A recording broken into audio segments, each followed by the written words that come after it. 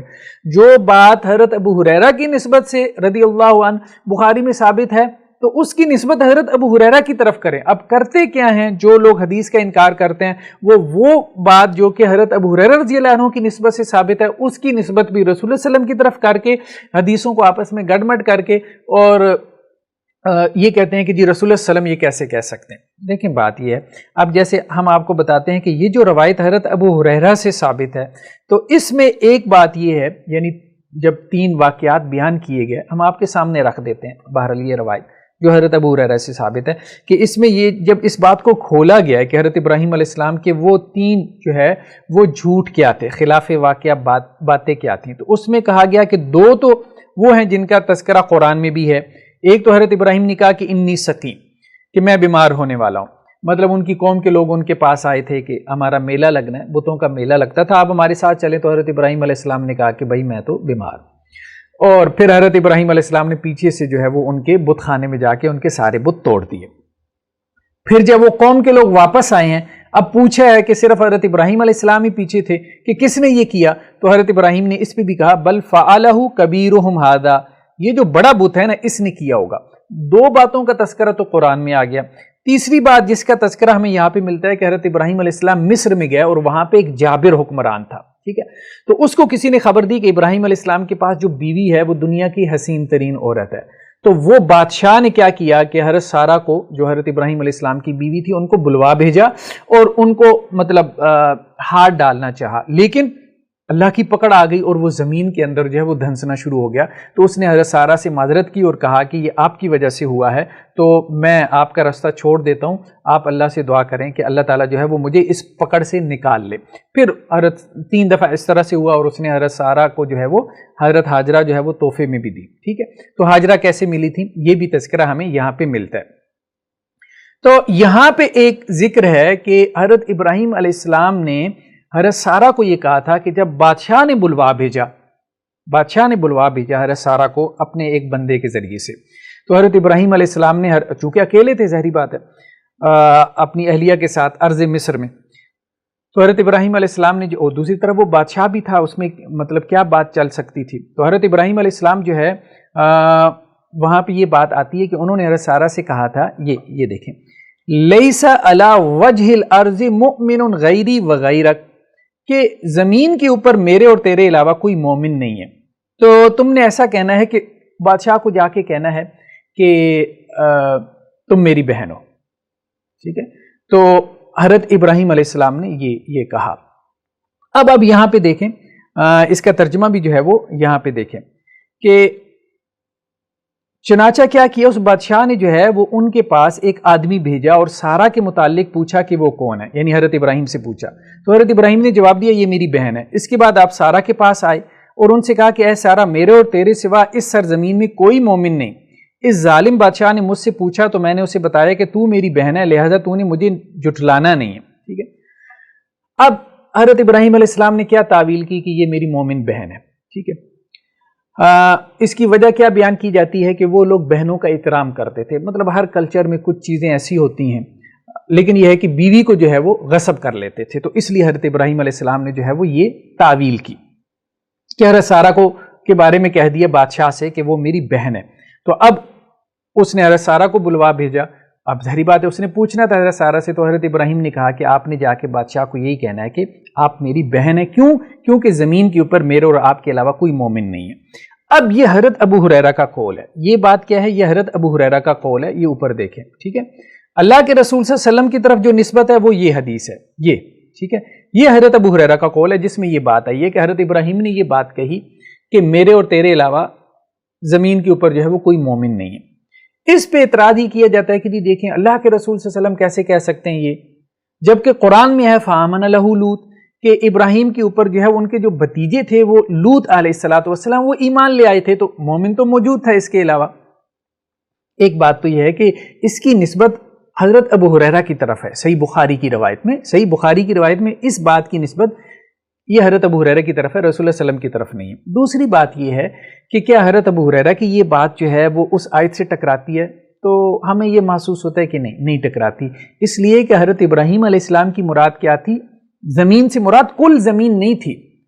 کل زمین تو ظاہری بات ہے کہ انہوں نے کل زمین کا چکر نہیں لگایا تھا، زمین سے مراد ان کی ارض مصر تھی کہ جس سرزمین پہ ہم موجود ہیں یعنی ارض مصر، اس میں میرے اور تیرے علاوہ کوئی مومن نہیں ہے، ٹھیک ہے۔ تو حضرت ابراہیم علیہ السلام نے کہا کہ ہم دونوں آپس میں مومن ہونے کے اعتبار سے اخوت ایمانی جسے ہم کہتے ہیں، انما المؤمنون اخوہ، قرآن میں آ گیا کہ مومن آپس میں بھائی بھائی ہیں، ٹھیک ہے۔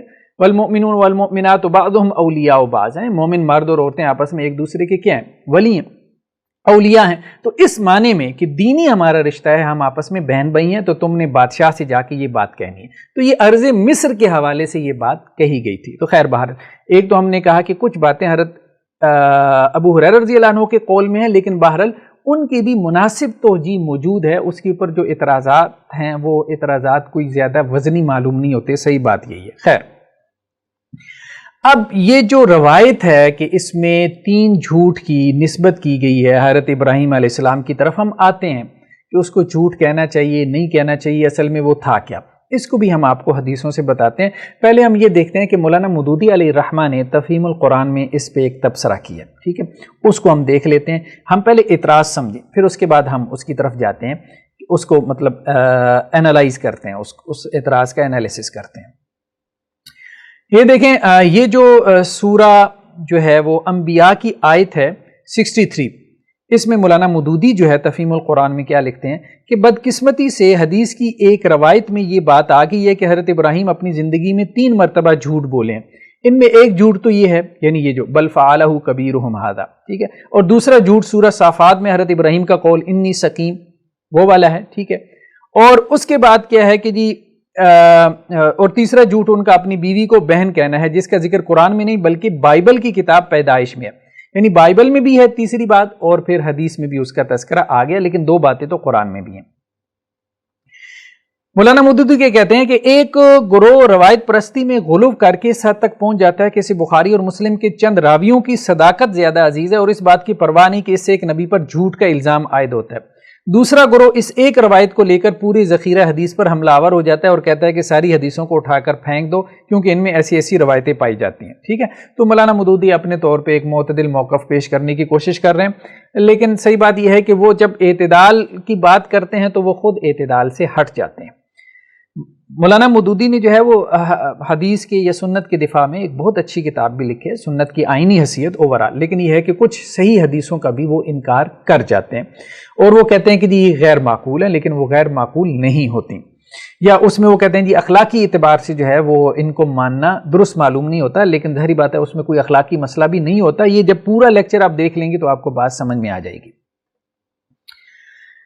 اچھا، اب مولانا مودودی جو ہے وہ آگے چل کے یہی بات کہہ رہے ہیں کہ جی دیکھیں یہ جو بات ہے نا کہ اگر آپ مان لیں، ٹھیک ہے، یہ حدیث جس میں حضرت کے 3 جھوٹ بیان کیے گئے یعنی حضرت ابراہیم کے، صرف اس وجہ سے قابل اعتراض نہیں ہے کہ یہ ایک نبی کو جھوٹا قرار دے رہی ہے، بلکہ اس بنا پر بھی غلط ہے کہ اس میں 3 واقعات کا جن کا تذکرہ کیا گیا وہ تینوں واقعات کیا ہیں؟ محل نظر ہے، ٹھیک ہے، وہ تینوں واقعات ہی محل نظر ہے۔ اچھا، اب اس میں مولانا مودودی نے یہ پوزیشن لی ہے کہ اس سے جو ہے وہ نبی جو ہے وہ جھوٹا ثابت ہو جاتا ہے، ٹھیک ہے، یہ اگر روایت ہم مان لیں تو نبی کو جھوٹا ماننے سے بہتر ہے کہ آپ روایت کو جھوٹا مان لیں۔ دیکھیں جو مولانا مودودی نے پوزیشن لی ہے نا وہ پوزیشن مطلب سمجھ میں آتی ہے، لیکن بات یہ ہے کہ نبی جھوٹا ثابت کیسے ہوتا ہے یہ بات ابھی سمجھنے کی ضرورت ہے۔ اور مولانا مودودی نے ایک اور کام نہیں کیا، چونکہ حدیث ان کا میدان نہیں تھا۔ اب دفاعی حدیث میں ہم دیکھ رہے ہیں کہ ہم حدیث کے تمام طرق کھولتے ہیں، تمام جو ہے وہ چینز جو ہے وہ تمام اس کے جو متون ہیں اس کو ہم سامنے لا کے رکھ دیتے ہیں، اس سے بات سمجھنے میں آسانی ہو جاتی ہے۔ اور یہ صرف مولانا مودودی نہیں بلکہ صحیح بات یہ ہے کہ بہت سے آپ کو صحیح بخاری کے شارحین ایسے مل جائیں گے کہ جنہوں نے محنت سے صحیح بخاری کی شرح نہیں لکھی اور بالکل ایک روایتی انداز میں تبصرہ کر کے آگے نکل جاتے ہیں اور اس کی شرح سے آپ کا دل جو ہے وہ مطمئن نہیں ہوتا، صحیح بات ہے۔ تو بڑی جان مارنے کی ضرورت ہے صحیح بخاری کے اوپر. اور مولانا مودودی کی ویسے بہت سی خدمات ہیں, ٹھیک ہے, پردہ نامی جو ان کی کتاب ہے, پھر الجہاد فی الاسلام ہے, پھر سود کے اوپر جو انہوں نے لکھا ہے. لیکن حدیث کے میدان میں جو ان کی تحقیقات ہیں, صحیح بات یہ ہے کہ جو اچھا محقق اور ریسرچر ہے اس کو وہ اپیل نہیں کریں گی, کیونکہ اچھا اور محقق اور ریسرچر اس نے زیادہ محنت کی ہوئی ہے, وہ بہت سی ایسی باتیں کھول لیتا ہے کہ جو مولانا مودودی کے سامنے نہیں تھی. اگر سامنے ہوتی تو مولانا مودودی ان کو بھی ایڈریس کرتے اور بات سمجھ میں بھی آتی کہ ہاں یہ روایتیں بھی ان کی دیکھی بھالی ہیں. تو خیر بہرحال اس سے کوئی تان لازم نہیں آتا مولانا مودودی کے اوپر. ہر بندے کا ایک میدان ہے. وہ ایک اچھے پولیٹیکل تھنکر تھے اور تحریک اسلامی میں اوورال جو ہے پولیٹیکل اسلام میں ان کی جو خدمات ہیں ہم ان کو ایڈمائر کرتے ہیں, ان کو اپریشیٹ کرتے ہیں, اور اسی میں انہوں نے جو ہے وہ زندگی وغیرہ گزاری. اچھا, اب ہم آتے ہیں, آپ کو دکھاتے ہیں ایک اور روایت کہ جس میں یہ تذکرہ ہے حضرت ابراہیم علیہ السلام کے جو ہے وہ 3 جھوٹ کا. یہ بھی صحیح بخاری کی روایت ہے. یہ روایت ذرا بات کو اور کھول رہی ہے.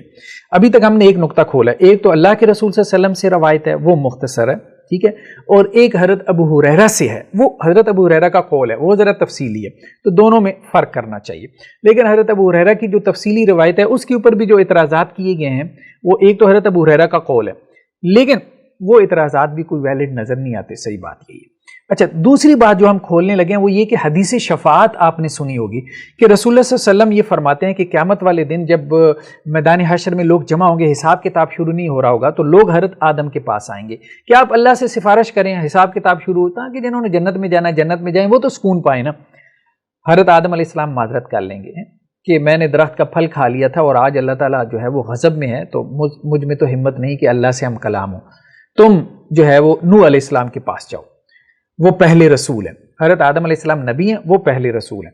تو وہ حضرت نوح کے پاس آئیں گے, حضرت نوح علیہ السلام بھی معذرت کر لیں گے کہ میں نے اپنے بیٹے کے لیے دعا کر لی تھی, تو تم ایسا کرو کہ ابراہیم کے پاس آؤ. تو حضرت ابراہیم علیہ السلام کے پاس جب وہ آئیں گے تو حضرت ابراہیم علیہ السلام بھی ان سے معذرت کریں گے کہ میں نے جو ہے وہ 3 باتیں ایسی کی تھیں کہ جو خلاف واقعہ تھیں. پھر وہ حضرت موسیٰ علیہ السلام کی طرف بھیجیں گے, حضرت موسیٰ علیہ السلام بھی معذرت کریں گے کہ مجھ سے قبطی کا جو ہے وہ قتل ہو گیا تھا. پھر وہ انہیں حضرت عیسیٰ کی طرف بھیجیں گے, حضرت عیسیٰ بھی معذرت کریں گے. پھر وہ رسول اللہ صلی اللہ علیہ وسلم کی طرف جائیں گے تو اللہ کے رسول اس وقت شفاعت کریں گے. یہ شفاعت کی حدیث ہے جو کہ معروف ہے, ٹھیک ہے. اب یہاں پہ الفاظ کیا ہیں, الفاظ کیا ہیں یہ دیکھیں کہ جب حضرت ابراہیم علیہ السلام کے پاس آئیں گے تو حضرت ابراہیم کیا کہیں گے, وَإِنِّي قَدْ كُنْتُ كَذَبْتُ ثَلَاثَ كَذِبَاتٍ, کہ میں نے جو ہے وہ 3 باتیں ایسی کی تھیں, میں نے 3 باتیں ایسی کی تھیں جو کہ خلاف واقعہ تھیں. یا میں نے, آپ یوں کہہ لیں کہ جی وہ یہ کہتے ہیں جی یہی ترجمہ کریں کہ جی 3 جھوٹ بولے تھے, کاذب کا لفظ ہے. چلیں ہم یہی ترجمہ اس لیے کر رہے ہیں کہ وہ یہ کہتے ہیں, ٹھیک ہے, وہ یہ کہتے ہیں, تو ہم ان کی بات ہی لے لیتے ہیں اور اس کو اسی طرح سے آگے چلاتے ہیں کہ بخاری کی روایت میں آتا ہے کہ حضرت ابراہیم یہ کہتے ہیں. اب دوسری بات آپ سنیں, دوسری بات آپ سنیں, یہ بہت اہم ہے, یہ الفاظ نوٹ کر رہے ہیں کہ حضرت ابراہیم یہ کہہ رہے ہیں وَإِنِّي قَدْ كُنْتُ كَذَبْتُ ثَلَاثَ كَذِبَاتٍ, کہ میں نے 3 جھوٹ بولے تھے. یہ قیامت والے دن وہ کہیں گے, قیامت والے دن. یہ حدیث شفاعت میں رسول اللہ صلی اللہ علیہ وسلم نے بیان کیا. اللہ کے رسول صلی اللہ علیہ وسلم نے حضرت ابراہیم کی طرف 3 جھوٹ کی نسبت نہیں کی. بیسیکلی یہ ہے وہ والی روایت کہ اللہ کے رسول نے کہا کہ حضرت ابراہیم نے 3 جھوٹ کے علاوہ جھوٹ نہیں بولے, تو اس سے مراد اللہ کے رسول صلی اللہ علیہ وسلم کی کیا ہے کہ آپ صلی اللہ علیہ وسلم یہ پوزیشن نہیں لے رہے کہ حضرت ابراہیم نے 3 جھوٹ بولے. اللہ کے رسول صلی اللہ علیہ وسلم بیسیکلی حضرت ابراہیم کے حوالے سے یہ بات کر رہے ہیں کہ حضرت ابراہیم قیامت والے دن یہ پوزیشن لیں گے کہ میں نے 3 جھوٹ بولے تھے, تو اس لیے میں جو ہے وہ شفاعت مطلب کرنے میں مجھے جو ہے وہ تردد ہو رہا ہے, ٹھیک ہے, اللہ کا مطلب سامنا کرنے کی وہ ہمت نہیں ہے. تو یہ جو حضرت ابراہیم علیہ السلام کی بات ہے نا, اصل بات یہ ہے کہ یہ جھوٹ نہیں تھے, اس کو ہم آگے چل کے کھولتے ہیں. لیکن خلاف واقعہ بات تھی, خلاف واقعہ بات تھی کہ جس کو ہمارے ہاں اصطلاح میں توریہ بھی کہہ دیتے ہیں. توریہ اس بات کو کہتے ہیں کہ جو زو معنی بات ہوتی ہے, یعنی جس میں 2 طرح کے معنی نکل رہے ہوں, ٹھیک ہے, تو وہ سری جھوٹ نہیں ہوتا. تو حضرت ابراہیم علیہ السلام نے جو بات کہی تھی وہ زو معنی قسم کی بات تھی کہ جس میں 2 قسم کے معنی نکل رہے تھے, ٹھیک ہے. اب حضرت ابراہیم علیہ السلام کا جو مقام اور مرتبہ تھا نا, اس مقام اور مرتبے کے اعتبار سے حضرت ابراہیم یہ سمجھتے تھے کہ میرے لیے اتنی بات کرنا بھی مناسب نہیں تھی, یعنی شریعہ میں وہ الاؤڈ تھی. یہ ہم آگے چل کے آپ کو کھول کے بیان کرتے ہیں, وہ بات کرنا شریعت میں جائز تھی. لیکن حضرت ابراہیم علیہ السلام جو ہے وہ اپنے مقام اور مرتبے کے اعتبار سے یہ سمجھ رہے تھے کہ میرے لیے شاید اتنا جو ہے وہ بات کرنا بھی مناسب نہیں تھی. جو میرا مقام اور مرتبہ ہے کہ وہ ابو الانبیاء ہیں، تمام نبیوں کے جو ہے وہ باپ ہیں، وہ اولو العزم رسولوں میں سے ہیں. تو یہ بعض اوقات یہ ہوتا ہے نا کہ ایک چیز شریعت میں جائز بھی ہوتی ہے، یعنی مباح اور الاؤڈ کے درجے میں ہوتی ہے، لیکن اللہ کے ساتھ آپ کا جو تعلق ہوتا ہے اس کی وجہ سے آپ یہ سمجھ رہے ہوتے ہیں کہ نہیں میں یہ بھی نہ کرتا تو اچھا تھا، یعنی میں عزیمت کی راہ جو ہے وہ اختیار کرتا. یعنی بعض اوقات یہ ہے کہ رخصت ہوتی ہے، لیکن یہ ہے کہ اللہ سے آپ کا جو تعلق ہوتا ہے آپ کہتے ہیں کہ نہیں میں رخصت جو دین میں میرے لیے رخصت تھی، ٹھیک ہے، ریلیکسیشن تھی، میں اس کو اگر استعمال نہ کرتا اور میں عزیمت کے اوپر چلتا، عزیمت کا راستہ اختیار کرتا تو وہ میرے لیے زیادہ بہتر ہوتا. تو یہ انسان کی ایک ہمبلنس ہے، یہ انسان کی ایک عاجزی ہے، یہ انسان کا اللہ کے ساتھ ایک تعلق ہے، تعلق باللہ ہے، ٹھیک ہے، کہ جس کی وجہ سے انسان کے اندر ایک فیلنگ اور احساس پیدا ہوتا ہے. دیکھیں قیامت والے دن یہ احساسات صرف حضرت ابراہیم میں نہیں پیدا ہو رہا ہے، یہ احساس حضرت نوح میں بھی پیدا ہو رہا ہے، ٹھیک ہے، یہ احساس حضرت آدم میں بھی پیدا ہو رہا ہے. اور ہم یہ سمجھتے ہیں کہ حضرت آدم کی جو خطا ہے وہ کیا ہے؟ ظاہری بات ہے کہ وہ مسٹیک ہے، خطا ہے، جسے کہتے ہیں جی تیر خطا ہو گیا، وہ انٹینشنلی نہیں تھی. اسی طرح حضرت نوح علیہ السلام کی جو دعا ہے اس کو بھی آپ دیکھ لیں کہ حضرت نوح علیہ السلام جو ہے وہ اپنے بیٹے کے لیے دعا کر رہے ہیں کہ یا اللہ اس کو بچا لیں. وہ کافر تھا، ایمان نہیں لایا تھا کہ وہ میرے اہل و عیال میں سے ہے، تو اللہ تعالیٰ کہہ رہے ہیں کہ اے نوح وہ آپ کی جو ہے وہ اہل و عیال میں سے نہیں ہے. پھر حضرت ابراہیم کا تذکرہ آتا ہے اور حضرت ابراہیم کے اندر بھی وہی فیلنگ ہے جو فیلنگ آپ آدم میں، نوح میں، پھر ابراہیم کے بعد موسیٰ میں دیکھ رہے ہیں علیہ الصلاۃ والسلام. یعنی موسیٰ علیہ السلام وہ کیا کہہ رہے ہیں ذرا اس کو بھی تو دیکھ لیں نا. حضرت موسیٰ علیہ السلام آگے چل کے کیا کہہ رہے ہیں، ٹھیک ہے، کہ جب لوگ حضرت موسیٰ علیہ السلام کے پاس آئیں گے کہ آپ ہماری سفارش کریں تو وہ کہیں گے کہ آج میرا رب بہت غضب میں ہے، آج میرا رب بہت غضب میں ہے، اس سے پہلے کبھی ایسا غضب میں نہیں تھا. وَإِنِّي قَدْ قَتَلْتُ نَفْسًا لَمْ أُؤْمَرْ بِقَتْلِهَا، مجھے جو ہے وہ جس نفس کے قتل کا حکم نہیں دیا گیا تھا میں نے تو اسے قتل کر دیا. یعنی اب دیکھیں نا حضرت جو ہے وہ موسیٰ علیہ السلام کی طرف قتل کی نسبت ہو رہی ہے. اب مولانا مودودی علیہ الرحمہ یہ جو کہتے ہیں کہ جی یہ حدیث مان لینے سے ہمیں یہ ماننا پڑے گا کہ نبی جو ہے وہ جھوٹا ہے، ٹھیک ہے، معاذ اللہ جو اس حدیث کو مانتے ہیں وہ یہ نہیں کہتے. دیکھیں مولانا مودودی سے بھی ہم یہی عرض کریں گے، مولانا مودودی سے بھی ہم بصد احترام یہ عرض کریں گے کہ ساری زندگی آپ کو لوگوں سے یہ شکایت رہی کہ جی لوگ آپ کی بات جو ہے وہ اس طرح سے نہیں بیان کرتے جیسے آپ بیان کرتے ہیں، اور آپ کی بات کو لوگ اپنے الفاظ میں بیان کر کے آپ کے اوپر تان کا دروازہ کھول دیتے ہیں. تو آپ بھی جو ہے جو اہل سنت کی بات ہے، جو اس حدیث کو مانتے ہیں ان کی بات ان کے الفاظ میں بیان کریں، ٹھیک ہے. وہ یہ نہیں کہتے کہ نبی علیہ الصلاۃ والسلام نے، حضرت ابراہیم علیہ السلام نے جو ہے وہ جھوٹ بولا تھا. وہ یہ کہتے ہیں کہ یہ توریہ تھا، یہ خلاف واقعہ بات تھی، یہ جھوٹ نہیں تھا. اس کے لیے وہ جھوٹ کے لفظ کا اطلاق نہیں کرتے، اور نہ ہی وہ یہ کہتے ہیں کہ جی نبی جھوٹا ہے. معاذ اللہ کوئی نبی کو جھوٹا کہے وہ تو کافر ہو جاتا ہے. تو آپ بھی جو ہے وہ اہل سنت کی طرف ایسی باتوں کی نسبت نہ کریں، ایسی باتوں کی نسبت نہ کریں جو ان کے الفاظ نہیں ہیں، جن کو وہ جو ہے وہ اون ہی نہیں کرتے. تو یہ ہمارے یہاں ایک ایموشنل اور جذباتی انداز ہوتا ہے کہ آپ دوسرے کی بات کو جو ہے وہ اپنے الفاظ میں بیان کریں، اور ایسے الفاظ سے کہ جس سے دوسرے کے ایموشنز کو فوراً آپ جو ہے وہ ٹچ کریں اور اس کو اپنے حق میں لیں. یہ سب لوگ کرتے ہیں، میرے خیال میں یہ نہیں کرنا چاہیے. مولانا مودودی علیہ الرحمہ کے خلاف بھی ہوا ہے، ہم اس کے حق میں بھی نہیں ہیں، اور جہاں پہ مولانا مودودی بھی ایسا کرتے ہیں تو ہم اس کے حق میں بھی نہیں ہیں. تو کوئی بھی نبی کو جھوٹا نہیں کہتا، ٹھیک ہے، کوئی بھی نبی کو جھوٹا نہیں کہتا. معاذ اللہ ثم معاذ اللہ. جو اس روایت کو مانتے ہیں وہ جھوٹ کی نسبت بھی نبی کی طرف نہیں کرتے. جیسے دیکھیں کہ حضرت موسیٰ علیہ السلام نے قتل کیا تھا، اس کو تو مولانا مودودی بھی مانتے ہیں. اب اگر کوئی مولانا مودودی علیہ الرحمہ کو کہے کہ جی آپ اس بات کو مانتے ہیں کہ موسیٰ علیہ السلام سے قتل ہوا تھا، تو کیوں نہیں مانیں گے؟ قرآن میں ہے قبطی کا قتل ہوا تھا، پھر حدیث میں بھی ہے. اب کوئی مولانا مودودی کو کہے کہ جی آپ تو موسیٰ کو قاتل مانتے ہیں، تو اب ظاہری بات ہے کہ جی مولانا مودودی تو کہیں گے بھائی میں تو یہ نہیں کہہ رہا، میں تو یہ بات نہیں کہہ رہا، میں تو صرف وہی بات کہہ رہا ہوں جو قرآن میں آئی ہے. وہ اتنی سی بات ہے کہ مسٹیکنلی خطا سے حضرت موسیٰ علیہ السلام سے جو ہے وہ قتل ہو گیا، یعنی انہوں نے قبطی کو مکہ مارا تھا، انٹینشن نہیں تھی قتل کی، تو قتل ہو گیا. تو نتیجے کے اعتبار سے تو وہ قتل ہی تھا کہ قتل ہو گیا، نتیجے کے اعتبار سے وہ قتل تھا، لیکن انٹینشن نہیں تھی. تو اس لیے ہم موسیٰ علیہ السلام کو قاتل نہیں کہہ سکتے، ٹھیک ہے، یا ان کی طرف جو ہے وہ ہم جو ہے وہ قتل کے فعل کی نسبت نہیں کر سکتے، ٹھیک ہے. لیکن خود موسیٰ علیہ الصلاۃ والسلام کا جو مقام اور مرتبہ تھا، اس مقام اور مرتبے کے اعتبار سے ان کی فیلنگ یہی تھی، ان کی اپنی فیلنگ یہی تھی، ہم انہیں نہیں کہیں گے لیکن ان کی اپنی فیلنگ یہی تھی کہ مجھ سے قتل ہو گیا، ٹھیک ہے، ان کا ارادہ بھی نہیں تھا قتل کا، انہوں نے تو مکہ مارا ہے، اور مکہ بھی جو ہے وہ ایک مثبت نیت سے، یعنی آبجیکٹو بھی کیا تھا کہ قبطی کے ظلم سے بنی اسرائیل کے ایک شخص کو بچانا، کیونکہ جو قبطی تھے، جو مقامی لوگ تھے مصر کے، وہ قبطی کہلاتے تھے، تو ایک قبطی جو ہے وہ ایک بنی اسرائیلی کے اوپر ظلم کر رہا تھا، تو بنی اسرائیلی نے کیا کیا، جو بنی اسرائیل کا شخص تھا اس نے موسیٰ علیہ السلام کو پکارا کہ مجھے اس سے چھڑائے، تو حضرت موسیٰ آئے ہیں تو انہوں نے قبطی کو دیکھا کہ وہ ظالم ہے، تو انہوں نے اس کو مکہ دے مارا کہ وہ ان کی قوم کے شخص کے ظلم کر رہا تھا۔ تو اصل میں کیا تھا، مظلوم کی مدد تھی، تو مظلوم کی مدد جو ہے اس کا نتیجہ، مظلوم کی مدد کرنا جائز ہے، جائز کیا ہے بلکہ واجب ہے، واجب ہے مظلوم کی مدد کرنا، واجب ہے۔ تو حضرت موسیٰ علیہ السلام نے ایک واجب کام کیا اور اس کا نتیجہ کیا نکل گیا، ٹھیک ہے، تو اس پہ حضرت موسیٰ علیہ السلام نے کہا یہ تو شیطان کا کام ہو گیا، جو قرآن میں بھی ان کا تبصرہ نقل ہوا ہے، تو وہ نتیجے کے اعتبار سے کیا ہوا ہے، ظاہری بات ہے نتیجہ تو اللہ نے نکالا ہے کہ وہ موسیٰ علیہ السلام کے موقع سے وہ قبطی جو ہے وہ مارا گیا۔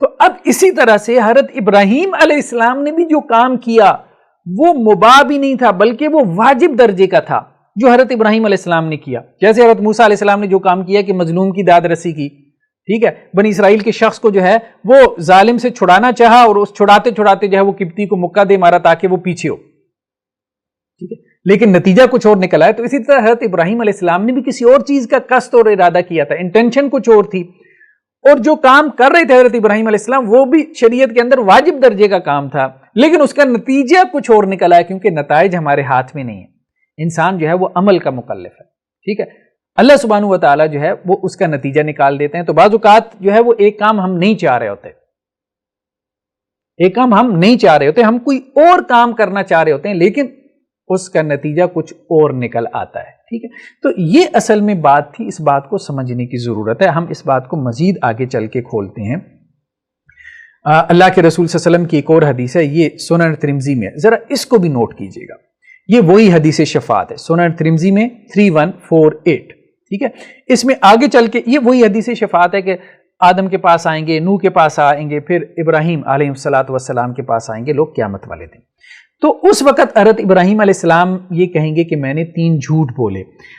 اللہ کے رسول صلی اللہ علیہ وسلم نے حضرت ابراہیم کے اس قول پہ تبصرہ کیا ہے، وہ تبصرہ ذرا نوٹ کریں، کمال ہے۔ یہ روایت اگر مولانا مودودی کے سامنے ہوتی تو مجھے بتائیں کہ وہ نتیجہ نکالتے جو تفہیم القرآن میں انہوں نے نتیجہ نکالا ہے، کبھی بھی نہ نکالتے۔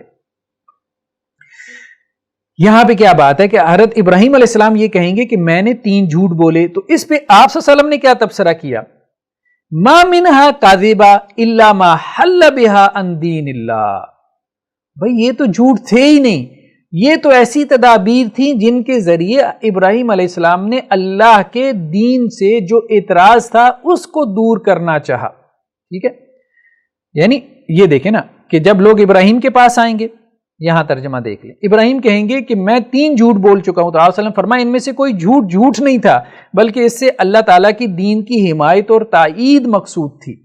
ما منہا کذبا الا ما حل بہا عن دین اللہ، اللہ کی دین سے جو ہے تان وہ حضرت ابراہیم علیہ السلام نے جو ہے وہ دور کیا ہے، وہ جھوٹ نہیں تھے، وہ اللہ کے دین سے تان دور کرنے کی ایک تدبیر تھی، جو تدبیر جو ہے وہ بظاہر، جیسے حضرت موسیٰ علیہ السلام کا مکہ جو ہے وہ بیسیکلی کیا تھا، وہ بنی اسرائیلی کو جو ہے وہ قبطی کے ظلم سے بچانا تھا، لیکن نتیجے میں وہ کیا ہو گیا، وہ قتل بن گیا۔ تو اسی طرح حضرت ابراہیم علیہ السلام کا یہ جو فعل تھا جسے 3 جھوٹ کہا جا رہا ہے، یعنی جیسے حضرت موسیٰ علیہ السلام کہہ رہے ہیں اپنی طرف قتل کی نسبت کر رہے ہیں، لیکن حقیقت میں وہ قتل نہیں ہے۔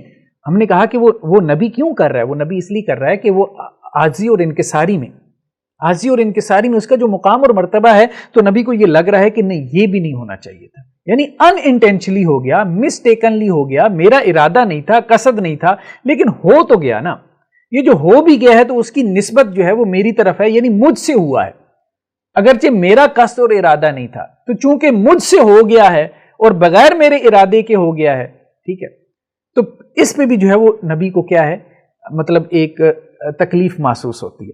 تو یہی حضرت موسیٰ علیہ السلام کو ہوا معاملہ اور یہی حضرت ابراہیم علیہ السلام کو بھی ہوا۔ تو حضرت ابراہیم علیہ السلام کے یہ جو تین آپ کہہ لیں کہ جی یہ تدابیر تھیں، یہ اصل میں کیا تھیں، اس کو ہم سمجھتے ہیں۔ یہ دیکھیں جیسے قرآن میں ایک مقام پہ تو یہ ہے، ایک کا تو تذکرہ قرآن میں آ گیا، بلکہ دو کا تذکرہ قرآن میں آ گیا۔ تو اب مولانا مودودی نے بھی اس پہ جو تبصرہ کیا ہے نا، یہ جو پہلا ہے کہ قال بل فعلہ کبیرہم ھذا، ٹھیک ہے۔ اب حضرت ابراہیم علیہ السلام نے کہا جب وہ واپس آئے اپنے میلے سے تو پیچھے سے حضرت ابراہیم علیہ السلام نے ان کے بت سارے توڑ دیے، تو اب انہوں نے کہا ہمارے بتوں کا یہ اثر کس نے کیا ہے؟ تو لوگوں نے کہا کہ جی ابراہیم ہیں، وہی برا بلا کہتے ہیں اور پیچھے وہی تھے۔ تو ان کو بلوایا گیا تو ان سے پوچھا گیا حضرت ابراہیم علیہ السلام سے کہ آپ نے جو ہے وہ ہمارے بتوں کے ساتھ یہ کیا، یہ پچھلی آیت تھی۔ قالوا انت فعلت ھذا بآلہتنا یا ابراہیم، کہ اے ابراہیم آپ نے کیا ہمارے بتوں کے ساتھ یہ کیا؟ قال، تو حضرت ابراہیم نے کیا کہا؟ بل فعلہ کبیرہم ھذا، بلکہ اس نے اس کو کیا ہے جو ان کا بڑا ہے، ٹھیک ہے۔ یہ ترجمہ عام طور پہ کیا گیا، جو ان کا بڑا ہے اس نے اس کو کیا ہے، ٹھیک ہے۔ اب اس میں مولانا مودودی کہتے ہیں کہ یہ جو ترجمہ ہے، اس ترجمے کے اوپر جو ہے نا وہ ہم اس کو جو ہے وہ جھوٹ نہیں کہہ سکتے۔ یہ دیکھیں یہ مولانا مودودی نے کیا کہا ہے۔ مولانا مودودی یہ کہہ رہے ہیں کہ جی یہ آخری فقرہ خود ظاہر کر رہا ہے کہ پہلے فقرے میں حضرت ابراہیم نے بت شکنی کے اس فعل کو بڑے بت کی طرف جو منسوب کیا، اس سے ان کا مقصد جھوٹ بولنا نہ تھا، بلکہ وہ اپنے مخالفین پر حجت قائم کرنا چاہتے تھے۔ یعنی مولانا مودودی بھی یہ کہہ رہے ہیں کہ ان کا مقصد جھوٹ بولنا نہیں تھا، تو گویا جھوٹ کی نسبت تو آپ نے خود بھی کر دی ہے، لیکن صرف یہ کہا ہے کہ مقصد جھوٹ بولنا نہیں تھا، مقصد جھوٹ بولنا نہیں تھا، ٹھیک ہے۔ تو اچھا آگے اب آپ دیکھیں نا، آگے چل کے بھی مولانا مودودی یہی کہہ رہے ہیں، ایسے موقع پر ایک شخص استدلال کی خاطر جو خلاف واقع بات کہتا ہے اس کو جھوٹ قرار نہیں دیا جا سکتا، کیونکہ نہ وہ خود جھوٹ کی نیت سے ایسی بات کہتا ہے اور نہ اس کے مخاطب اسے جھوٹ سمجھتے ہیں۔ تو مولانا مودودی یہاں پہ یہ کہہ رہے ہیں کہ چونکہ ابراہیم علیہ السلام کی جھوٹ کی نیت نہیں تھی، نہ مخاطب اس کو جھوٹ سمجھ رہے تھے، تو اس لیے یہ جھوٹ نہیں ہے، یعنی نیت نہیں تھی اور مخاطب بھی جھوٹ نہیں سمجھ رہا تھا۔ تو باقی دو باتوں میں بھی تو یہی ہے کہ حضرت ابراہیم علیہ السلام کی جھوٹ کی نیت بھی نہیں تھی اور نہ ہی مخاطب اس کو جھوٹ سمجھ رہا تھا۔ دیکھیں اس میں مختلف ترجمے کیے گئے ہیں، بل فعلہ کبیرہم ھذا، اس کا ایک ترجمہ تو یہ کیا گیا ہے جو عام طور پہ کہ حضرت ابراہیم نے کیا جواب دیا، بل فعلہ کیا اس کو کبیرہم ھذا، ان کے اس بڑے نے، بلکہ اس کام کو ان کے بڑے نے کیا ہے، ٹھیک ہے۔ تم اپنے خداؤں سے پوچھ لو اگر یہ بولتے چالتے ہیں۔ لیکن اس میں اچھا ترجمہ جو ہے وہ مولانا احمد رضا خان بریلوی علیہ الرحمہ کا ہے، جنہوں نے یہ ترجمہ کیا ہے فعل سے مراد امکان فعل لیا ہے، اور فعل سے مراد قرآن مجید میں امکان فعل ہوتا ہے، مجازن ہوتا ہے، جیسے حل یستطیع ربک ان ینزل علینا مائدۃ من السماء، کہ حضرت عیسیٰ علیہ السلام کے حواریون نے یہ کہا تھا کہ کیا آپ کا رب یہ استطاعت رکھتا ہے؟ اب ظاہری بات ہے جس کو وہ رب مان رہے تھے وہ تو استطاعت رکھتا ہی ہے، تو یہاں استطاعت سے مراد امکان ہے، یعنی یہ امکان ہے کہ اللہ تعالیٰ ہمارے اوپر جو ہے وہ نازل کرے آسمان سے جو ہے وہ کھانا، یہ امکان ہے، یہ پاسبلٹی ہے کہ ہماری جو ہے مطلب ضیافت کے لیے یا آپ کی دعا کے اوپر، ٹھیک ہے۔ خیر بہرحال تو قرآن مجید میں یہ عام ہے کہ جی فعل سے مراد امکان فعل، تو احمد رضا خان بریلوی علیہ الرحمہ نے اس سے مراد امکان فعل لیا اور وہ اچھا ترجمہ ہے اور اس سے جھوٹ کی نسبت ختم ہو جاتی ہے۔ یہ دیکھیں مولانا احمد رضا خان بریلوی صاحب نے اس کا جو ترجمہ کیا ہے اسی کا یعنی فرمایا بلکہ ان کے اس بڑے نے کیا ہوگا، بل فعلہ کبیرہم ھذا، کیا ہوگا ان کے اس بڑے نے، ٹھیک ہے، ان کے اس بڑے نے کیا ہوگا، تو فعل سے مراد امکان فعل ہو سکتا ہے۔ بعض لوگوں نے اور بھی جو ہے وہ اس کی تعویلات کی ہیں کہ بل فعلہ، اس نے اس کو کیا ہے، کبیرہم ھذا، یہ ان کا بڑا ہے تو اس سے ان سے پوچھ لو، ٹھیک ہے۔ تو یہ بھی اس کی جو ہے وہ تعویل کی گئی ہے۔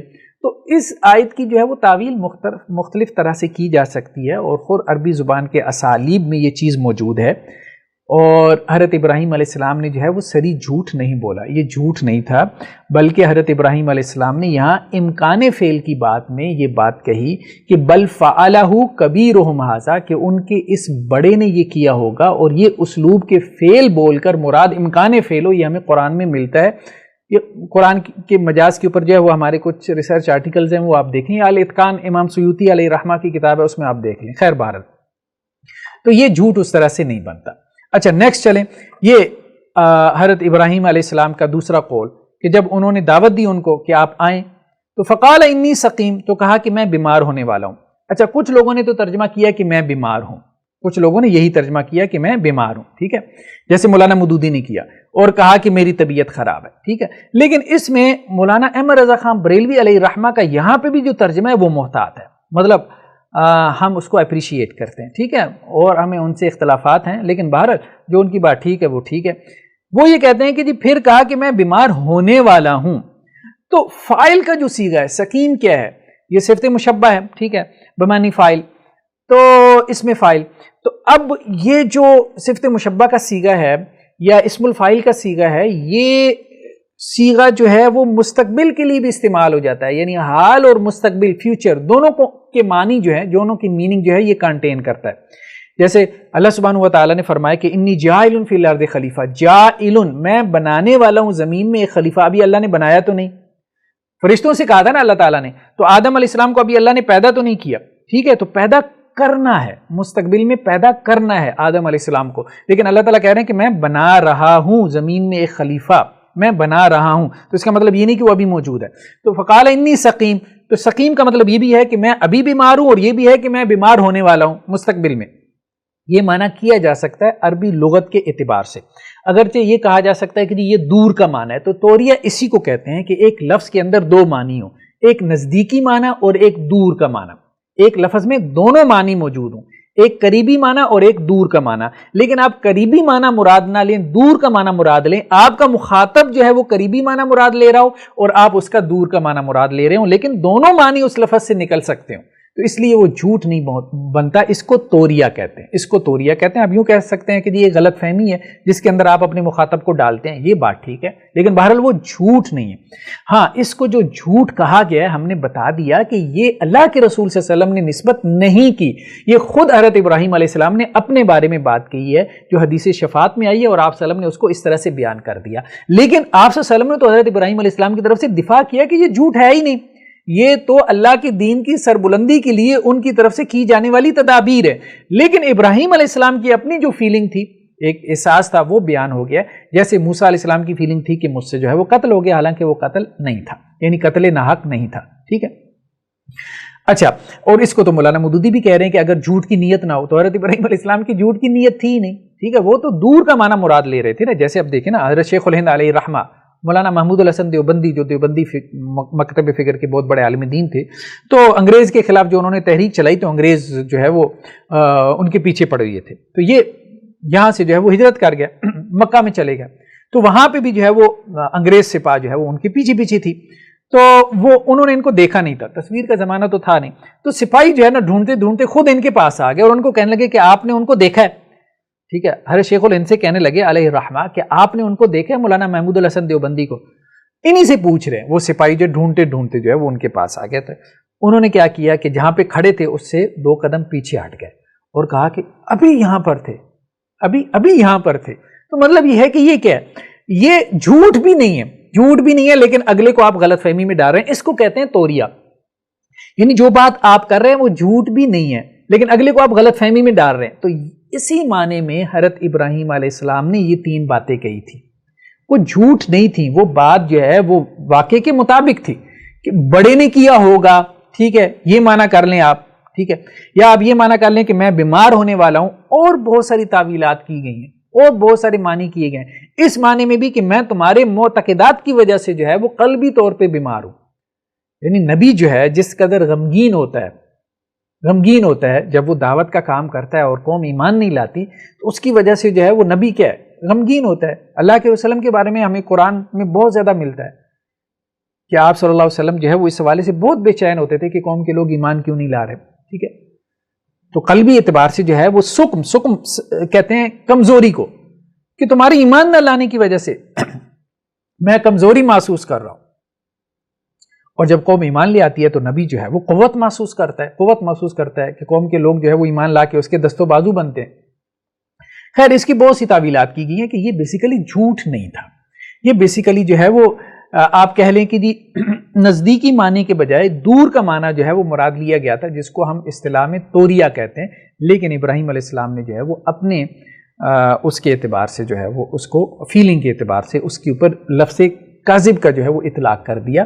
یہ جو نبی کا اپنے رب سے جو ہے وہ ایک تعلق ہوتا ہے کہ وہ اتنے ادنا درجے کی جو اللہ کے ساتھ تعلق میں کمی ہے وہ اس کو بھی برداشت نہیں کر پاتا، یعنی نبی جو ہے۔ اچھا، جھوٹ اصل میں کیا ہے؟ ابھی ہم تھوڑا سا اس کو کھولتے ہیں۔ جھوٹ دیکھیں، ایک تو یہ ہے کہ زبان سے آپ جھوٹ بول رہے ہیں، اور ایک ہے دل سے جھوٹ بولنا۔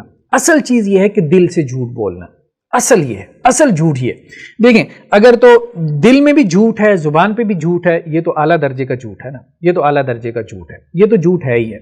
اور ایک یہ ہے کہ دل میں جھوٹ ہے لیکن زبان پہ نہیں ہے، تو یہ بھی جھوٹ ہے، یہ بھی جھوٹ ہے، یہ دوسرے درجے کا جھوٹ ہے۔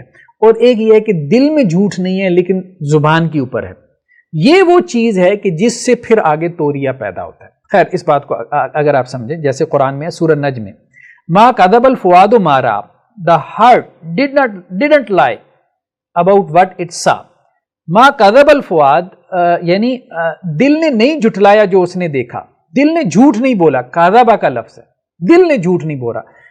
معراج کے واقعے کی بات ہو رہی ہے، آپ صلی اللہ علیہ وسلم نے جو دیکھا، آپ کے دل نے اس کو نہیں جھٹلایا۔ معراج کی رات بہت سارے آپ کو مشاہدات کروائے گئے، ٹھیک ہے؟ تو یہاں کذب کی نسبت کس کی طرف ہوئی ہے؟ دل کی طرف ہوئی ہے۔ آپ صلی اللہ علیہ وسلم کی بھی ایک حدیث ہے جس میں آپ نے کہا کہ جھوٹ اصل میں وہ ہے جو دل میں ہے، صدق اور سچائی وہ ہے جو اصل میں دل میں ہے۔ جیسے یہ دیکھیں، یہ سنن ترمذی کی روایت ہے، آپ صلی اللہ علیہ وسلم فرمایا کہ صدق کیا ہے؟ طمانینہ، یعنی جو دل میں اطمینان بھر دے، اور کاذب کیا ہے؟ جھوٹ کیا ہے؟ ریبہ، جو دل میں شک و شبہ ڈال دے، ٹھیک ہے؟ جھوٹ دل کو بیقرار کرتا ہے اور شک میں مبتلا کرتا ہے، اور سچائی کیا کرتی ہے؟ دل کو مطمئن کرتی ہے۔ تو صدق کا تعلق جو ہے وہ دل سے ہے، اور کذب کا بھی اصل میں تعلق کیا ہے؟ دل سے ہے۔ یعنی یہ بیسیکلی صدق اور کذب، سچ اور جھوٹ افعال القلوب میں سے ہیں، ایکشنز آف دی ہارٹ ہیں، پھر اس کے بعد یہ ایکشن آف دی ٹنگ ہے، یعنی اس کے بعد یہ زبان کے جو ہے وہ افعال ہیں، افعال اللسان ہے، پہلے یہ افعال القلوب ہے، ٹھیک ہے؟ تو جھوٹ کی ابتدا بیسیکلی دل سے ہوتی ہے۔ تو اگر دل میں سچ ہے تو ابھی جھوٹ شروع نہیں ہوا، ہاں بعض اوقات صرف زبان پہ جھوٹ ہوتا ہے، اس پہ بھی ہم گفتگو کرتے ہیں۔ اور جھوٹ کی اعلیٰ قسم کیا ہے کہ جس میں دل میں بھی جھوٹ ہے، زبان پہ بھی جھوٹ ہے، جیسے الا انہم من افکہم لیقولون ولد اللہ، ان لوگوں کے جھوٹ میں کیا ہے کہ جی وہ یہ کہتے ہیں ولد اللہ، اللہ کا بیٹا ہے، وانہم لکاذبون، اور بے شک وہ جھوٹے ہیں، بے شک کیا ہیں؟ وہ جھوٹے ہیں، ٹھیک ہے؟ اب یہ جو کہتے ہیں لیقولون، یہ کس سے کہتے ہیں؟ قول جو ہے، قول کیا ہے؟ زبان سے ہے نا۔ تو جو وہ بات کہہ رہے تھے کہ اللہ کا بیٹا ہے، یعنی کرسچین یہ کہہ رہے تھے، اللہ تعالیٰ یہ کہہ رہے ہیں کہ کرسچینز کا، عیسائیوں کا یہ جھوٹ ہے کہ وہ کہتے ہیں جی اللہ کا بیٹا ہے۔ اب یہ جھوٹ زبان سے تو بول ہی رہے تھے، قول سے مراد کیا ہے کہ قول ہی جھوٹ ہے، ٹھیک ہے؟ یہ تو ہے ہی ہے، لیکن کیا دل سے وہ سمجھتے تھے کہ اللہ کا بیٹا نہیں ہے؟ ظاہری بات ہے، دل میں بھی یہی عقیدہ تھا، حضرت عیسیٰ علیہ السلام کو دل سے اللہ کا بیٹا سمجھتے تھے، پھر زبان سے بھی کہہ رہے تھے، تو دونوں اعتبار سے یہ خلاف واقعہ بات تھی، ٹھیک ہے؟ اللہ کا کوئی بیٹا تو ہے نہیں، تو دل میں بھی جھوٹ، زبان پہ بھی جھوٹ، یہ جھوٹ کی اعلیٰ قسم ہے۔ اور ایک یہ ہے کہ دل میں جھوٹ ہے، یہ بھی جھوٹ ہے۔ تو نبی کی طرف ان دونوں جھوٹوں کی نسبت کہیں پہ بھی نہیں ہے، یعنی جس میں دل میں بھی جھوٹ ہو اور زبان پہ بھی جھوٹ ہو، یا دل میں جھوٹ ہو، یہ نہیں۔ ہاں ایک بات ایسی کہ جس کو آپ یوں کہہ سکتے ہیں کہ زبان کے اعتبار سے وہ جھوٹ ہے، لیکن زبان کے اعتبار سے بھی وہ جھوٹ نہیں ہے، صحیح لفظ اس کے لیے توریہ ہے، ٹھیک ہے؟ اچھا، اب آپ دیکھیں کہ اس سے فرق کیا پڑتا ہے۔ فرق یہ پڑتا ہے کہ اگر آپ کے دل میں سچائی ہو نا، اور زبان سے آپ جھوٹ بول دیں، تو وہ الاؤڈ ہے، وہ کہیں کہیں الاؤڈ ہے، ہر جگہ نہیں۔ اچھا، ایک یہ ہے کہ دل میں بھی جھوٹ ہے، زبان پہ بھی جھوٹ ہے، یہ تو شریعت میں کہیں الاؤڈ نہیں ہے۔ اور ایک یہ ہے کہ دل میں جھوٹ ہے، یہ بھی شریعت میں کہیں الاؤڈ نہیں ہے، کیونکہ یہ تو نفاق ہے۔ اذا جاءك المنافقون قالوا نشهد انك لرسول الله والله يعلم انك لرسول والله يشهد ان المنافقين لكاذبون۔ تو دل کا جھوٹ وہ تو جائز ہے ہی نہیں، یہ تو نفاق ہے، پرلے درجے کی منافقت ہے۔ دل میں جھوٹ ہو، زبان پہ جھوٹ ہو، کسی صورت جائز نہیں۔ صرف دل میں جھوٹ ہو، کسی صورت جائز نہیں، یہ بھی نفاق ہے۔ تیسرا یہ ہے کہ دل میں سچ ہو لیکن زبان پہ جھوٹ آ جائے، یہ کہیں کہیں شریعت میں الاؤڈ رکھا گیا ہے، جبکہ اس سے کوئی مصلحت پوری ہوتی ہو یا کوئی بڑا آبجیکٹو اچیو ہوتا ہو۔ مثال کے طور پہ حضرت عمار بن یاسر رضی اللہ عنہ آپ صلی اللہ علیہ وسلم کے پاس آئے اور کہنے لگے کہ جی مشرکین نے مجھے بہت تشدد کیا، اور کہا کہ تم مطلب لات اور عزا وغیرہ کی جو ہے وہ تعریف میں کچھ کلمات کہہ دو، تو میں نے کہہ دیے ان کے تشدد سے بچنے کے لیے۔ تو اس میں پھر قرآن کی آیات جو ہے وہ اتری ہیں کہ جس کا دل مطمئن ہو ایمان کے اوپر، اگر وہ زبان سے کوئی کلمہ کفر کہہ دے، اب وہ زبان سے جو کلمہ کفر کہے گا وہ جھوٹ ہی ہے، یعنی آپ لات اور عزا کی اگر آپ تعریف کریں گے تو ظاہری بات ہے لات اور عزا تو قابل تعریف نہیں ہے، یہ جھوٹ ہی ہے، لیکن یہ جھوٹ جو ہے وہ ضرر نہیں دے گا، یہ قابل معافی ہے۔ جیسے دیکھیں یہ قرآن مجید کی آیت ہے، من کفر باللہ من بعد ایمانہ، جس نے کفر کیا اللہ پر ایمان لانے کے بعد، الا من اکرہ، ہاں جو مجبور کر دیا گیا، وقلبہ مطمئن بالایمان، اور اس کا دل ایمان پہ مطمئن ہو، اس کو چھوٹ ہے۔ جس کا دل ایمان پہ مطمئن ہے اور اگر کوئی کافر مجبور کرتا ہے کہ ہمارے بتوں کی تعریف کرو ورنہ تمہاری گردن اڑا دیں گے، اور وہ جان بچانے کے لیے بتوں کی تعریف کر دیتا ہے، تو رخصت ہے، الاؤڈ ہے کہ جان بچانے کے لیے کلمہ کفر کہہ دے، اس سے وہ کافر نہیں ہو جائے گا یا اس کو گناہ نہیں ملے گا۔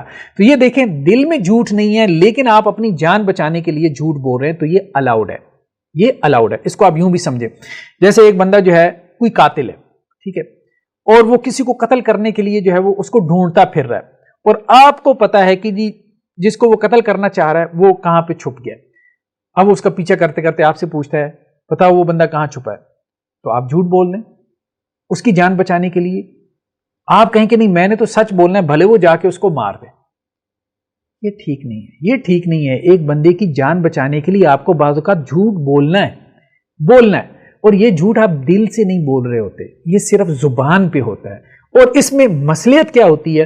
کسی کی جان بچانا۔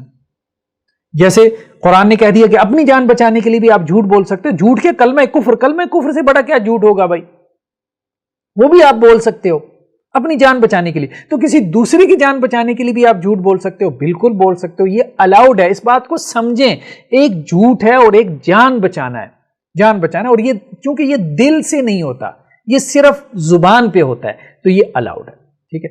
اسی بات کو اگر آپ یوں سمجھیں، ایک اور حدیث میں اس بات کو کھولا گیا ہے کہ آپ صلی اللہ علیہ وسلم نے کچھ اور مقامات پہ بھی جھوٹ کی اجازت دی ہے اور کہا کہ وہ جھوٹ ہی نہیں ہے، مطلب وہ الاؤڈ ہے۔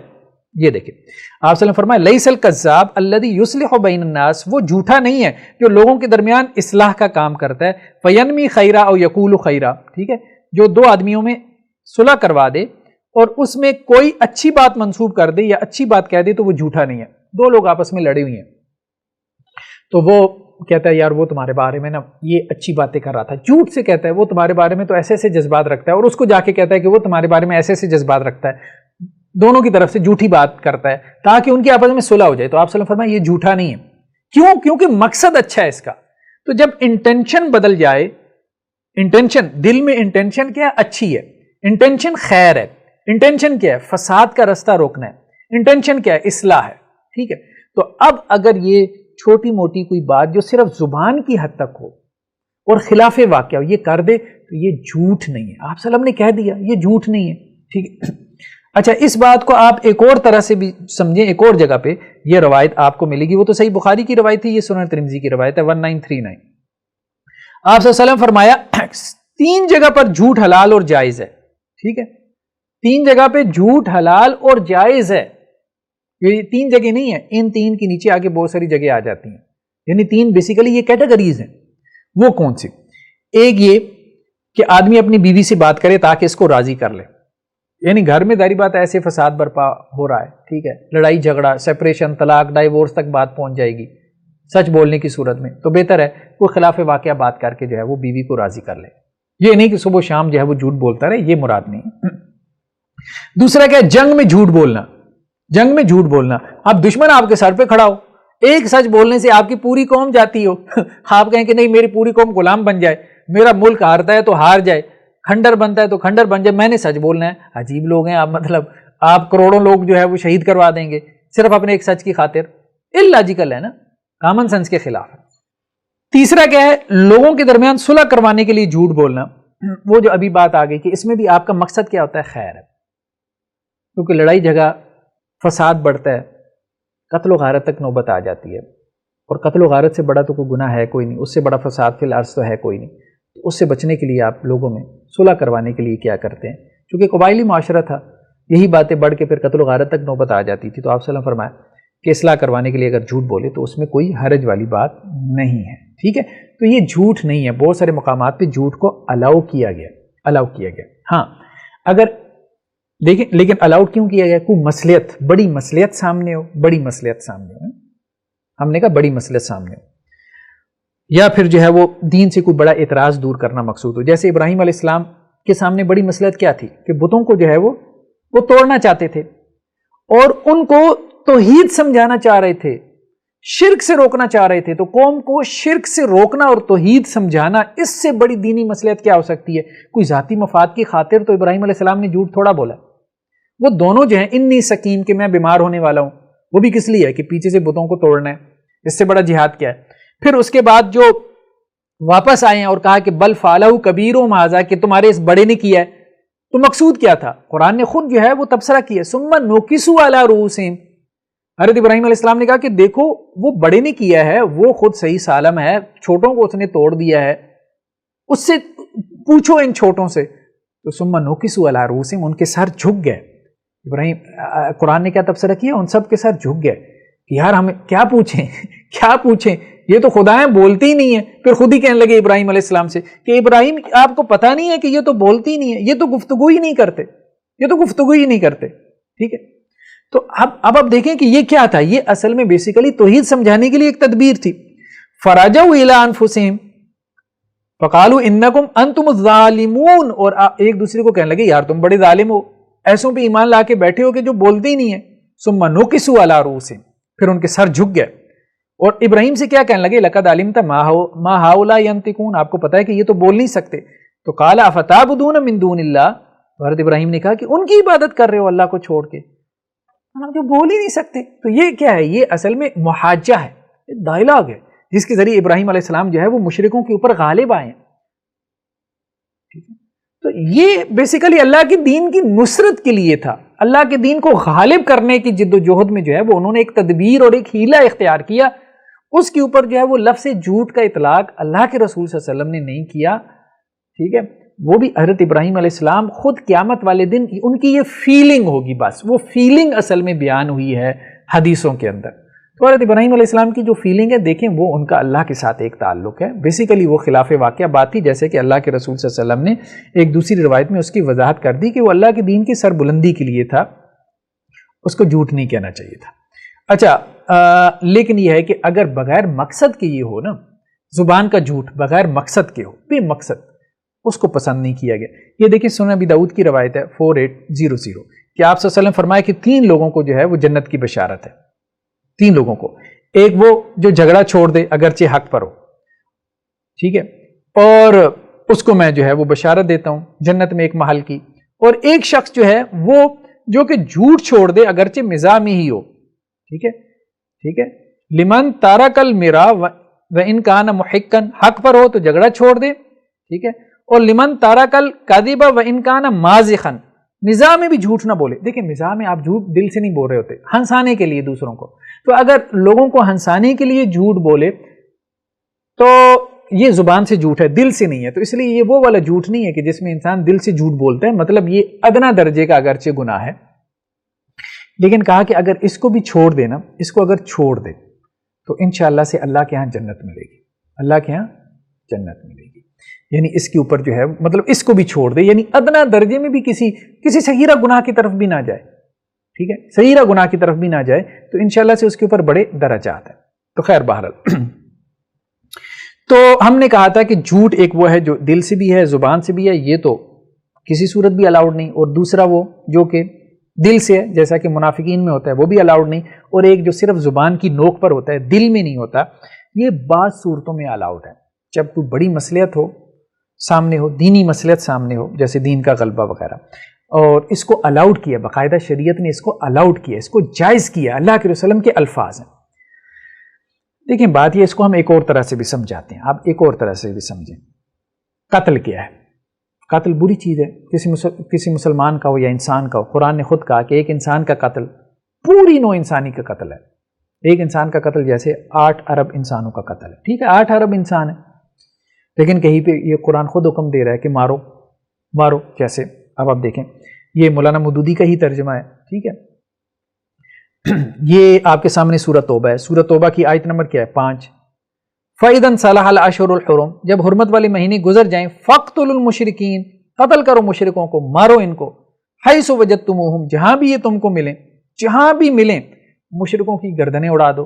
ٹھیک ہے، اب اسی طرح سے جو ہے وہ آگے چل کے، اب آپ دیکھیں آگے چل کے جو ہے وہ قرآن مجید کیا کہہ رہا ہے. کہ وَإِن نَكَثُوا أَيْمَانَهُمْ مِن بَعْدِ عَهْدٍ وَطَعَنُوا فِي دِينِكُمْ، یہ تمہارے دین میں تان کر چکے، فَقَاتِلُوا أَئِمَّةَ الْكُفْرِ، تو یہ کفر کے جو امام ہیں ان سے قتال کرو، ان سے جنگ کرو، ٹھیک ہے. تو اور پھر آگے چل کے قرآن کیا کہہ رہے ہیں، وَهُمْ بَدَؤُوكُمْ أَوَّلَ مَرَّةٍ، کیونکہ انہوں نے پہلی مرتبہ تم سے جو ہے وہ ابتدا کی، پہلی مرتبہ انہوں نے ابتدا کی. تو کہنے کا مقصد یہ ہے کہ قرآن نے قتل کو جائز بھی قرار دیا، قرآن نے قتل کو جائز کیا قرار دیا، اس کو واجب بھی قرار دیا ہے. مسلمانوں کو کہا کہ مارو ان مشرکین کو، مارو، کیونکہ انہوں نے پہلے تمہارے ساتھ جنگ چھیڑی تھی. تو قتل کرنا جائز نہیں ہے، الاؤڈ نہیں ہے. ایک انسان کا قتل پوری نو انسانی کا قتل ہے، لیکن بعض صورتوں میں یہی قتل کرنا آپ کے لیے فرض ہو جاتا ہے. اچھا، آپ شریعت کو ایک سائڈ پہ رکھ دیں، آپ قرآن کو بھی ایک سائڈ پہ رکھ دیں. مجھے بتائیں کوئی قوم آپ کے ملک پہ حملہ آور ہو جاتی ہے، کسی بھی اسٹیٹ یا ریاست کا نام لے لے، اسرائیل، انڈیا، رشینز، امریکنز، چائنیز، کسی ریاست کے اوپر دوسری ریاست حملہ کر دیتی ہے تو وہ جواب میں بم نہیں ماریں گے، ایٹم بم بھی پھوڑیں گے، بلکہ ہائیڈروجن بم بھی پھوڑیں گے، جو کچھ ہوگا وہ سب ماریں گے. کیوں؟ یہ قتل نہیں ہے. ٹھیک ہے، ہو سکتا ہے کہ وہ یورپی یونین جو ہے وہ پھانسی کو کہہ رہی ہو کہ جی یہ پھانسی کی سزا نہیں ہونی چاہیے، لیکن جب ان کی ریاست بھی کوئی حملہ آور ہو جائے گا تو اس وقت جو ہے وہ پوری پوری قوموں کو نیست و نابود کر دیں گے. تو آپ ریشنل ہو کے بھی سوچیں تو ایک کام اگر ایک کیس میں، ایک سینیریو میں جائز نہیں ہے تو اس کا مطلب یہ نہیں ہے کہ وہ ہر صورت میں جائز نہیں ہے، ہر صورت میں جائز نہیں ہے. تو قتل ناجائز ہے، حرام ہے، بہت بڑا گناہ ہے. شرک کے بعد سب سے بڑا گناہ تو قتل ہے، جھوٹ تو بعد میں آتا ہے، لیکن قتل بھی بعض صورتوں میں جائز ہو جاتا ہے، وہ قتل رہ ہی نہیں جاتا. اچھا، خودکشی اسلام میں حرام ہے، بالکل حرام ہے، ٹھیک ہے، لیکن یہ مولانا مودودی کا ترجمہ دیکھیں کہ خودکشی جائز ہے. یہ دیکھیں سورہ بقرہ میں بنی اسرائیل کے بارے میں جنہوں نے بچڑے کی عبادت کی تھی. بنی اسرائیل میں سے کچھ لوگوں نے بچڑے کی عبادت کی تو ان کو کہا گیا کہ اب تمہاری سزا یہ ہے کہ تم اپنے آپ کو قتل کرو. ٹھیک ہے، تو مولانا مودودی نے یہاں پہ بھی کیا ترجمہ کیا، فتوبوا الی بارئکم، کہ اپنے رب کے ہاں توبہ کرو، اور توبہ کیا، فقتلوا انفسکم، اپنے آپ کو قتل کرو، اپنی جانوں کو ہلاک کرو. ٹھیک ہے، تو قتل نفس تو حرام ہے، خودکشی تو حرام ہے، لیکن بنی اسرائیل جو ہے وہ کر رہے ہیں. ان کو حکم ہی یہی تھا، ان کے لیے لازم تھا، کیونکہ انہوں نے بچڑی کی پرستش کر لی، عبادت کر لی، مرتد ہو گئے، اپنے دین سے پھر گئے. اور جو مرتد ہو جائے اس کی بنی اسرائیل میں سزا کیا تھی؟ یہی سزا تھی کہ اس کو قتل کر دیا جائے. تو کہا گیا کہ اب وہ اپنے آپ کو قتل کریں. ٹھیک ہے، اچھا، اس کے بعد اب آپ دیکھیں اللہ کے رسول صلی اللہ علیہ وسلم کی بہت سی احادیث آپ کو مل جائیں گی کہ ایک کام اگر حرام ہے تو اس کا مطلب یہ نہیں کہ ہر صورت حرام ہے. بھائی کچھ صورتوں میں وہ الاؤڈ بھی ہو جاتا ہے، جیسے تکبر. اللہ سبحانہ و تعالیٰ کیا کہتا ہے قرآن مجید میں، جیسے سورہ لقمان میں، کہ اللہ تعالیٰ مختال فخور کو پسند نہیں کرتا، یعنی اختیال سے، مطلب جو اپنے آپ کو بڑا سمجھتا ہے، ٹھیک ہے، جس میں تکبر ہے، تو اللہ تعالیٰ متکبر کو پسند نہیں کرتا. تکبر اللہ کو پسند نہیں ہے، سیدھی سی بات ہے. شیخی خورا، فخر کرنے والا اللہ کو پسند نہیں ہے، لیکن بعض مقامات پہ تکبر کو الاؤ کیا ہے، جیسے یہ سنن نسائی کی روایت ہے آپ کے سامنے 2558. ٹھیک ہے، یہاں پہ وہی الفاظ ہیں کہ خیلا کے الفاظ ہیں، وہی اختیال سے. ٹھیک ہے، کہ کچھ تکبر ایسا ہے کہ جس کو اللہ تعالیٰ ناپسند کرتا ہے، اور کچھ تکبر ایسا ہے کہ جس سے اللہ تعالیٰ محبت کرتا ہے. وَمِنَ الْخُيَلَاءِ مَا يُحِبُّ اللَّهُ وَمِنْهَا مَا يُبْغِضُ اللَّهُ، اور کچھ تکبر ایسا ہے جس سے اللہ تعالیٰ بغض رکھتا ہے. ٹھیک ہے، یہاں ترجمہ بھی آپ دیکھ لیں، ترجمہ بھی آپ اس طرف جا کے جو ہے وہ دیکھ لیں. غیرت کے بارے میں بھی یہ کہا کہ ایک غیرت وہ ہے جسے اللہ پسند کرتا ہے، اور ایک غیرت وہ ہے جسے اللہ تعالیٰ پسند نہیں کرتا. اسی طرح ایک فخر اور تکبر وہ ہے جسے اللہ تعالیٰ پسند کرتا ہے، اور ایک فخر وہ ہے جسے اللہ تعالیٰ ناپسند کرتا ہے. ٹھیک ہے، تو جو فخر اللہ تعالیٰ پسند کرتا ہے، تکبر، وہ ہے جو آدمی لڑائی کے وقت کرے یا صدقہ کرتے وقت کرے. ٹھیک ہے، اور ناپسندیدہ فخر اور تکبر کیا ہے؟ جو باطل میں ہو. تو اگر حق کے راستے میں ہو، یعنی ایک میدان جنگ میں مجاہد جا رہا ہے اور وہ اکڑ کے چلتا ہے میدان جنگ میں، ویسے اکڑ کے چلنا یہ ناپسندیدہ ہے، لیکن میدان جنگ میں دشمنوں کے سامنے اکڑ کے چلنا، ٹھیک ہے، اس کی اجازت ہے، یہ الاؤڈ ہے، یہ الاؤڈ ہے. اللہ کے رسول صلی اللہ علیہ وسلم نے بھی جو ہے وہ طواف کے موقع پہ جو ہے وہ مطلب یہ کیا تھا، صحابہ کرام جو ہے وہ سینے تان کے چلے تھے. ٹھیک ہے، صلح حدیبیہ کے بعد جب جو ہے وہ طواف کیا گیا، جب مکہ میں آئے ہیں تو کیا تھا، مشرکین مکہ کو دکھانا مقصود تھا. تو اسی طرح سے جھوٹ جو ہے وہ حرام ہے، لیکن بعض مقامات پہ وہ الاؤڈ ہے، نہ صرف الاؤڈ ہے بلکہ وہ واجب ہو جاتا ہے. تو تیسرا جو مقام تھا اس میں حضرت ابراہیم علیہ السلام نے جو ہے وہ بچانا چاہے. کس کو بچانا چاہے؟ اپنے آپ کو بھی بچانا چاہے بادشاہ کے شر سے، اور اپنی اہلیہ کو حضرت سارہ کو بھی بچانا چاہے. یعنی انسان کا اپنی جان کو بچانا اور اپنی عزت کو، پہلی بات ہے انسان کے لیے سب سے اہم چیز کیا ہوتی ہے؟ اس کی جان اور اس کی عزت. ٹھیک ہے، تو اب حضرت ابراہیم علیہ السلام نے اپنی جان اور اپنی عزت بچانے کے لیے ایک ایسی بات کی کہ جس میں توریہ زومانی بات تھی، اور دوسری بات بھی غلط نہیں تھی. انما المؤمنون اخوہ، مومن آپس میں جو ہے وہ بہن بھائی ہیں. تو حضرت ابراہیم علیہ السلام نے اگر کہہ بھی دیا حضرت سارہ کو کہ وہ میری بہن ہے تو دینی بہن ہے، اس میں تو کوئی غلط بات تھی نہیں نا. بہن کے دو معنی تھے، ایک یہ کہ میری نسبی بہن ہے اور ایک یہ کہ دینی بہن ہے. ٹھیک ہے، تو بادشاہ نے سمجھا کہ نسبی بہن ہے، حضرت ابراہیم علیہ السلام نے مراد لی کہ دینی بہن ہے. تو وہی ایک لفظ میں دو معنی ہیں. تو مخاطب سمجھ رہا ہے قریب والا معنی، آپ مراد لے رہے ہیں دور والا معنی. تو چونکہ اس لفظ میں دونوں معنی موجود ہیں، تو جب دونوں معنی موجود ہیں تو وہ جھوٹ ہے نہیں. لیکن حضرت ابراہیم علیہ السلام نے اس اعتبار سے ان کی یہ فیلنگ بنی کہ چونکہ مخاطب یہ سمجھ رہا تھا، یہ معنی سمجھ رہا تھا، اور میں کوئی اور معنی مراد لے رہا تھا، تو کم از کم مجھے وہی معنی مراد لینا چاہیے تھا جو مخاطب سمجھ رہا تھا، چاہے میرے اوپر کتنی بڑی ہی آزمائش کیوں نہ آ جاتی. تو یہ بھی نہیں ہونا چاہیے تھا. تو یہ جھوٹ نہیں تھا. لیکن ابراہیم علیہ السلام نے یہ اپنی فیلنگ اور احساس قیامت والے دن جو ہے وہ یہ شیئر کریں گے اور لوگوں سے کہیں گے کہ میں اللہ کا سامنا اس لیے نہیں کر سکتا کہ میرے مقام اور مرتبے کے اعتبار سے مجھے لگتا ہے کہ شاید یہ بات بھی مناسب نہیں تھی. تو یہ ہے بیسیکلی جو ہے وہ حضرت ابراہیم علیہ السلام کی طرف جو منسوب 3 جھوٹ ہیں. تو ہم نے کہا خلاصہ یہی ہے کہ وہ جھوٹ نہیں ہے، بیسیکلی وہ توریہ ہے. کہ توریہ کسے کہتے ہیں؟ ایک لفظ میں 2 معنی مراد ہو سکتے ہیں، ایک قریبی ایک دور والا. حضرت ابراہیم علیہ السلام نے دور والا معنی مراد لیا اور قریبی معنی جو ہے وہ مخاطبین نے مراد لیا. تو اس اعتبار سے جو ہے اس کو ہم کہہ سکتے ہیں کہ وہ خلاف واقعہ بات ہے. باقی یہ کہ اس کے لیے حدیث میں کاذب کا لفظ آیا، جھوٹ کا لفظ، تو وہ اللہ کے رسول صلی اللہ علیہ وسلم نے ان کی طرف نسبت نہیں کی جھوٹ کے لفظ کی. اللہ کے رسول نے تو بلکہ یہ کہا کہ وہ جھوٹ ہے ہی نہیں، وہ تو اللہ کے دین کی سربلندی کے لیے کیے گئے حیل اور تدابیر ہیں جو حضرت ابراہیم علیہ السلام نے کیے ہیں، جو باعث اجر و ثواب تو کیا وہ تو بلکہ فرض ہیں. اور آپ صلی اللہ علیہ وسلم نے کئی مواقع پہ ایسی حرام چیزیں ان کو بتایا، اور قرآن نے بھی بتایا کہ کئی مواقع پہ جو چیزیں حرام ہوتی ہیں تو اللہ کے دین کے غلبے کے لیے وہ نہ صرف الاؤڈ ہو جاتی ہیں بلکہ واجب ہو جاتی ہیں. جیسے مشرکین کو قتل کرنا، جیسے جو ہے وہ بنی اسرائیل کا خودکشی کرنا، جیسے جو ہے وہ میدان جنگ میں جو ہے وہ تکبر کرنا، اور جیسے لوگوں میں صلح کروانے کے لیے جھوٹ بولنا، جیسا کہ جنگ میں جو ہے وہ جھوٹ بولنا. یہ دین جو ہے وہ ہمارا بہت گہرا ہے، بہت گہرا ہے. 2 اور 2 4 کی طرح ایک ہی طرح سے جو ہے وہ ہم اس کو جو ہے وہ لاگو نہیں کر سکتے، ہر جگہ پہ لاگو نہیں کر سکتے. اور دین سے ہٹ کے بھی ہم نے کہا اگر آپ اس کو سوچیں گے، یعنی ایک بندہ کسی کو قتل کرنے کے لیے ڈھونڈتا پھر رہا ہے اور آپ کو پتا ہے کہ وہ جس کو وہ قتل کرنا چاہ رہا ہے وہ کہاں چھپا ہوا ہے، تو آپ کیا کریں گے؟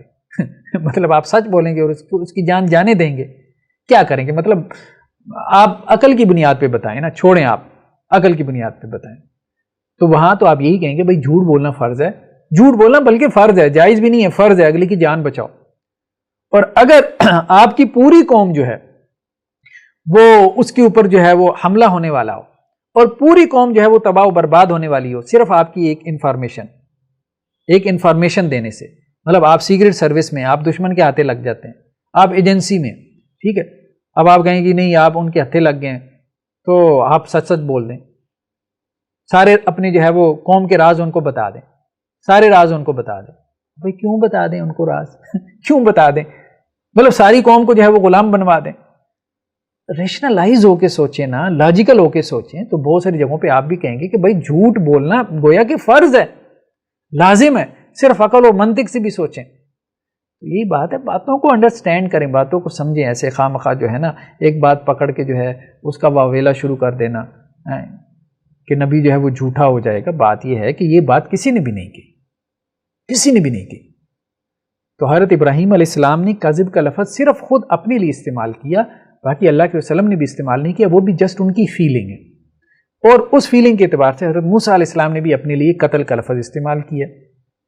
لیکن ہم یہ سمجھتے ہیں ان کی جسٹ فیلنگ ہے، یہ ان کی ہمبلنس ہے کہ وہ اللہ کے ساتھ تعلق کے جس مقام اور مرتبے پہ ہیں تو وہ یہ سمجھتے ہیں کہ یہ جو ادنا درجے کی کمی آئی ہے اللہ کے ساتھ تعلق میں، تو ہماری یہ کمی بھی نہیں آنی چاہیے تھی. یہ نہیں کہ وہ کسی معصیت میں پڑ گئے، کسی گناہ میں پڑ گئے، نہیں، وہ اس تعلق کی شدت میں کمی کو بھی گویا کہ اپنے طور پہ یہ سمجھتے ہیں کہ شاید یہ معصیت ہے، حالانکہ وہ معصیت ہوتی نہیں ہے، معصیت ہوتی نہیں۔ تو اللہ سے دعا ہے کہ اللہ تعالی ہمیں سمجھ کی توفیق نصیب فرمائے۔ جزاکم اللہ خیر، والسلام علیکم ورحمۃ اللہ وبرکاتہ۔